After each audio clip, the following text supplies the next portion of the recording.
नमस्कार, स्वागत है आपका। आप देख रहे हैं प्रार्थना हो स्वीकार। मैं हूं आपके साथ रेखा कलाकोटी। अनंत चतुर्दशी ये दिन बड़ा ही पावन है, क्योंकि पूरे 10 दिनों तक अपने भक्तों के बीच रहने के बाद गजानन अपने धाम वापस चले जाएंगे। आज हम आपको गणपति के वापस कैलाश जाने यानी कि गणपति विसर्जन करने के बारे में बताएंगे। क्या आपको पता है कि बप्पा विदाई के वक्त अपने भक्तों को वरदान भी देते हैं? जाते जाते बप्पा भक्तों की झोलियां खुशियों से भर देते हैं। तो आइए आपको बता दें कि गणेश विसर्जन की महिमा और उसके विसर्जन का उत्तम तरीका क्या होता है। बप्पा के विसर्जन का अब समय आ गया है। 10 दिनों तक अनवरत चली आराधना पूर्ण हो जाएगी। अनंत चतुर्दशी यानी कल गजानन को जल में विसर्जित कर दिया जाएगा। धार्मिक मान्यताओं के अनुसार श्री वेद व्यास ने गणेश चतुर्थी से श्री गणेश को महाभारत कथा लगातार 10 दिन तक सुनाई थी। 10 दिन बाद जब वेद व्यास जी ने आंखें खोली तो पाया कि 10 दिन की मेहनत के बाद गणेश जी का तापमान बहुत बढ़ गया है। ऐसे में वेद व्यास जी ने तुरंत गणेश जी को निकट के सरोवर में ले जाकर ठंडे पानी से स्नान कराया था। इसीलिए गणेश स्थापना कर चतुर्दशी को उनको शीतल किया जाता है। मान्यता है कि भगवान श्री गणेश जी महाराज और महर्षि वेद व्यास जी महाभारत ग्रंथ की महिमा गा रहे थे।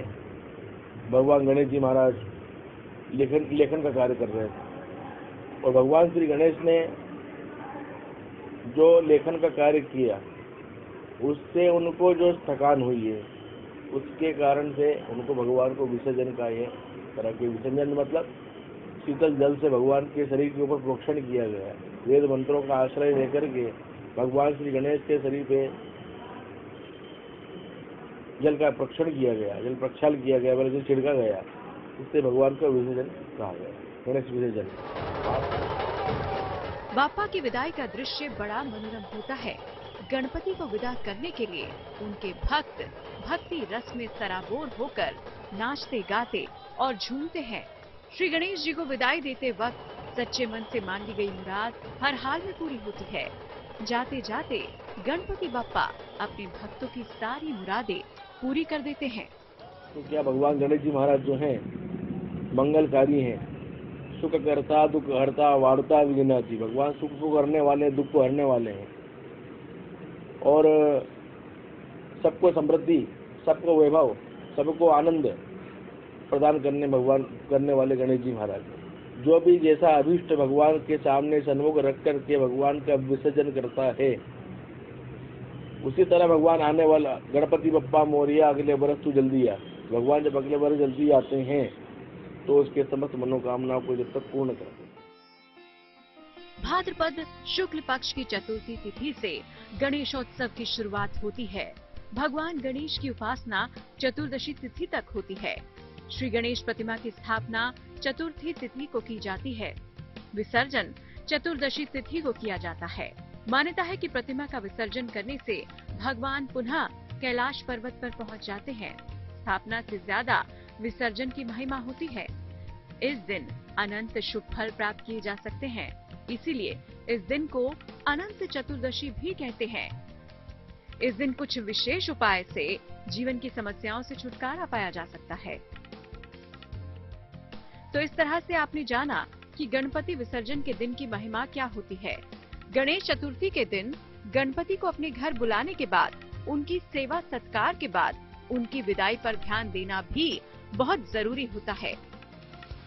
प्रातः काल स्नान आदि से निवृत्त होकर के शुद्धता पूर्वक भगवान गणेश जी महाराज को भोग नैवेद्य अर्पित करके एक शुभ मुहूर्त में भगवान को अपने घर से ले जा करके जलाशय में भगवान को विसर्जन करें। जिस प्रकार पूरे विधि विधान से भगवान गणेश की स्थापना की जाती है, ठीक उसी तरह पूरी विधि के साथ उनका विसर्जन भी किया जाता है और अगले वर्ष जल्दी आने की कामना करते हैं। हम आपको बताते हैं कि गणपति के विसर्जन में वो कौन सी बातें हैं जिन पर विशेष ध्यान देने की जरूरत है। इस दिन सुबह से उपवास रखना जरूरी है। उपवास ना रख पाए तो फलाहार करें। घर में स्थापित प्रतिमा का विधिवत पूजन करें। पूजन में नारियल, शमी पत्र और दूब जरूर अर्पित करें। प्रतिमा को विसर्जन के लिए ले जाएं। प्रतिमा छोटी हो तो गोद या सिर पर रख कर ले जाएं। प्रतिमा को ले जाते समय भगवान गणेश को समर्पित अक्षत घर में जरूर बिखेर दें। चमड़े की बेल्ट, घड़ी या पर्स पास में ना रखें। नंगे पैर ही मूर्ति को ले जाएं और विसर्जन करें। प्लास्टिक की मूर्ति या चित्र स्थापित ना करें और ना ही विसर्जन करें। विसर्जन के लिए मिट्टी की प्रतिमा सर्वश्रेष्ठ है। विसर्जन के बाद हाथ जोड़कर श्री गणेश से कल्याण और मंगल की कामना करें। अगर यदि आपने पार्थिव गणेश बनाए हैं तो शुद्ध जलाशय में, नर्मदा आदि नदियों में प्रवाहित भगवान गणेश जी महाराज को विसर्जन कर सकते हैं। अगर आपने पार्थिव गणेश नहीं बनाए हैं और पीओपी के गणेश जी वगैरह कुछ ऐसे लेते हैं आर्टिफिशियल, तो उनको किसी वृक्ष के नीचे या कोई पानी के पात्र के अंदर रख करके उनको विसर्जन कर सकते हैं। ज्योतिषी कहते हैं कि गणेश जी की प्रतिमा को विसर्जित करते वक्त अगर इन प्रयोगों को किया जाए तो गणपति बहुत प्रसन्न होते हैं। माना जाता है अनंत चतुर्दशी के व्रत से हर समस्या और कष्ट दूर हो जाते हैं। विसर्जन से जुड़े विशेष उपाय और अनंत चतुर्दशी पर किए प्रयोग आपको श्री गणेश और श्री हरि दोनों की कृपा कैसे दे सकते हैं, ये हम आपको आगे बताने जा रहे हैं। गणपति बप्पा पिछले कुछ दिनों से अपने भक्तों के घरों में विराजमान हैं, लेकिन अब उनके जाने का समय हो चला है। बप्पा के विसर्जन पर अगर कुछ खास उपाय किए जाएं, तो आपकी हर मनोकामनाओं की पूर्ति कर देते हैं मंगल मूर्ति। ऐसी मान्यता है कि अनंत चतुर्दशी के व्रत से हर समस्या और कष्ट दूर हो जाते हैं। तो आइए अब आपको बताते हैं अनंत चतुर्दशी व्रत की महिमा। इस दिन मोक्ष की प्राप्ति के लिए भगवान विष्णु की भी पूजा की जाती है। इसके लिए अनंत चतुर्दशी का व्रत रखा जाता है। बंधन का प्रतीक सूत्र हाथ में बांधा जाता है। व्रत के पारायण के समय इसे खोल दिया जाता है। इस व्रत में नमक का सेवन नहीं करते। पारायण में मीठी चीजें जैसे सेवई या खीर खाते हैं। पांडवों को अनंत चतुर्दशी व्रत से खोया राज्य मिला था। श्री कृष्ण ने पांडवों को इस व्रत के बारे में बताया था। पांडवों ने द्रौपदी सहित रखा था अनंत चतुर्दशी व्रत। श्री हरि का ये व्रत आपके जीवन की विपदाओं को हर लेगा। हम आपको बता रहे हैं गणेश विसर्जन और अनंत चतुर्दशी की महिमा। जानकारों का मानना है कि अनंत चतुर्दशी के व्रत और पूजन से मोक्ष का मार्ग खुल जाता है और इसीलिए इस दिन का महत्व बड़ा ही उत्तम है, क्योंकि इस दिन गणपति संग नारायण बरसाते हैं अपने भक्तों पर विशेष कृपा।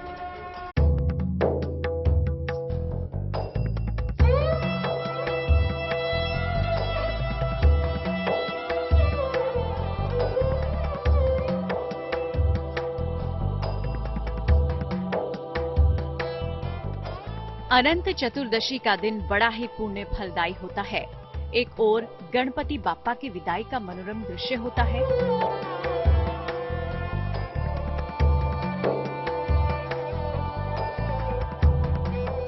तो वहीं भगवान विष्णु के अनंत रूपों की पूजा होती है।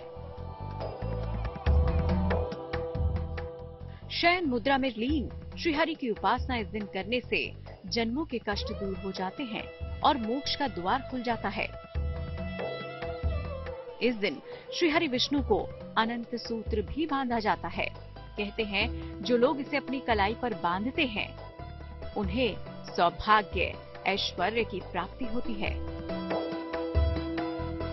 अनंत चतुर्दशी के दिन जो अनंत चतुर्दशी का व्रत रखते हैं वो अनंत नारायण भगवान का पूजन करके अपने यहाँ पर कलाई पे या बाजू पे अपने अनंत को बांधते हैं। अनंत उसको कहते हैं, अनंत एक धागा आता है, उसको अनंत धारण करते हैं। इसलिए अनंत चतुर्दशी का व्रत का बड़ा महत्व है। 12 मास के जो हमारे सनातन धर्म में व्रत पर्व कहे गए विशेष व्रत पर्व, उन्हीं में से एक अनंत चतुर्दशी का व्रत भी विशेष मान्यता रखता है। इस व्रत में सूत या रेशम के धागे को कुमकुम से रंगकर उसमें 14 गांठें लगाई जाती हैं। इसके बाद उसे विधि विधान से पूजा के बाद कलाई पर बांधा जाता है। कलाई पर बांधे गए इस धागे को ही अनंत कहा जाता है। भगवान विष्णु का रूप माने जाने वाले इस धागे को रक्षा सूत्र भी कहा जाता है। ये 14 गांठें भगवान श्री हरि के 14 लोकों की प्रतीक मानी गई हैं। ये अनंत धागा भगवान विष्णु को प्रसन्न करने वाला और अनंत फल देता है।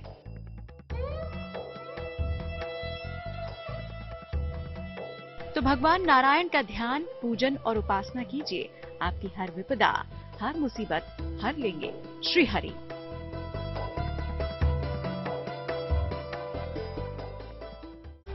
तो अनंत चतुर्दशी पर किस प्रकार आपको गजानन को विदा करना है, ये आपने जान लिया।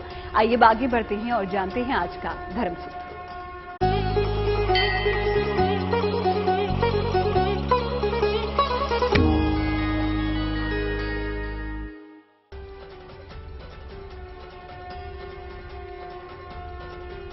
जिस समय हमारा देश आज़ाद नहीं हुआ था, उस समय अंग्रेजों का यहाँ पर शासन चलता था।